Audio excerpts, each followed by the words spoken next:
revient dans le monde du logiciel collaboratif avec Mad Mags. C'est exact.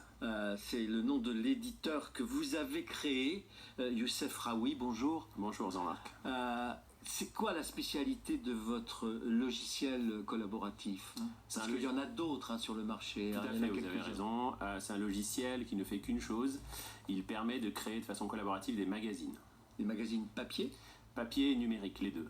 Mais qui les permet assez facilement ou... C'est ça, c'est le principe, c'est de démocratiser ce média, c'est-à-dire que classiquement c'est complexe de produire un magazine, il y a beaucoup de professionnels qui interviennent, et là l'idée c'est que n'importe qui, de 7 à 77, peut créer un magazine, depuis la conception jusqu'à la publication.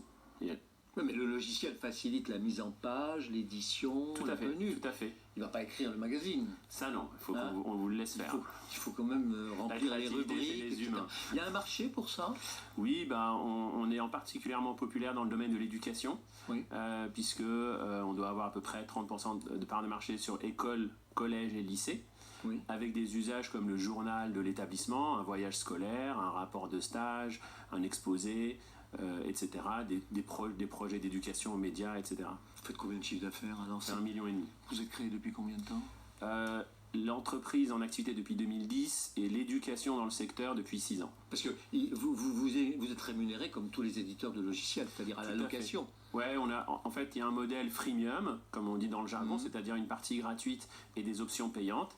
Et lorsqu'un établissement scolaire veut nous utiliser, ou voire même une collectivité, puisqu'on a des départements et des régions qui vont acheter la licence pour équiper tous les établissements de leur territoire. Là, c'est un abonnement, une licence de logiciel. Donc là, il lance des appels d'offres, vous répondez. Exactement. Et c'est classique, quoi. C'est ça, oui. Le potentiel de développement, vous l'estimez à combien, là?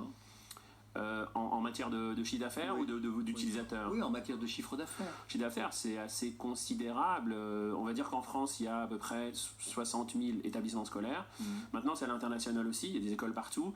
L'éducation aux médias, le fait de faire travailler les enfants collectivement, de stimuler la curiosité, l'initiative, c'est quelque chose qui gagne beaucoup de terrain. Et donc, en ce sens... j'ai envie de dire, d'après les projections qu'on a, c'est qu'on espère faire 5 à 10 millions d'ici les 3 à 5 ans. Et on peut fabriquer aussi bien des magazines papier que des magazines web, vous dites. Tout à fait, on a un partenariat avec un imprimeur, ce qui fait que c'est lui qui prend en charge la partie. Ça s'appelle Mad Mags. Tout à fait. Mags, il y a magazine, quoi. Exactement. C'est ça, exactement. .com, .fr .com. Merci.